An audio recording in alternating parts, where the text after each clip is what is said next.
কিন্তু প্রশ্ন হলো, ডোনাল্ড ট্রাম্প কেন সরাসরি সামরিক অ্যাকশনে যাচ্ছে না? এর পেছনে রয়েছে কিছু অপ্রিয় বাস্তবতা।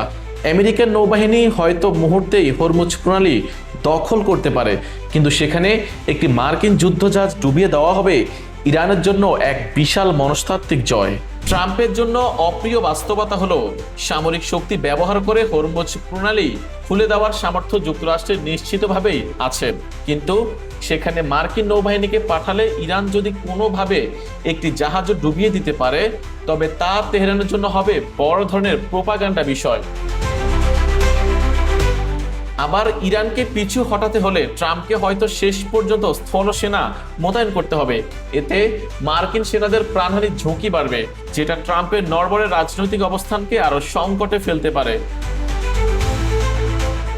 একই ধরনের দোটানা কাজ করছে পারস্য উপসাগরের উত্তরে ইরানের তেল রপ্তানির মূল কেন্দ্র খারক দ্বীপ দখল করা নিয়ে।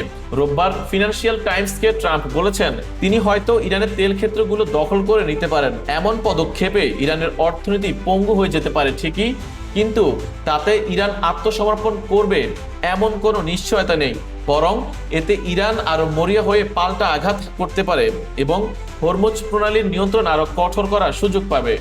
নিজের অবস্থান শক্তিশালী করতে ট্রাম্প এখন দাবি করছেন, পর্দার আড়ালে ইরানের সঙ্গে ফলপ্রসূ আলোচনা চলছে, যদিও সরাসরি আলোচনার বিষয়টি ইরান অস্বীকার করেছে। আলোচনার প্রস্তাবের পাশাপাশি তিনি তেহরানকে নজিরবিহীন ধ্বংসযজ্ঞের হুমকিও দিয়ে দেখেছেন।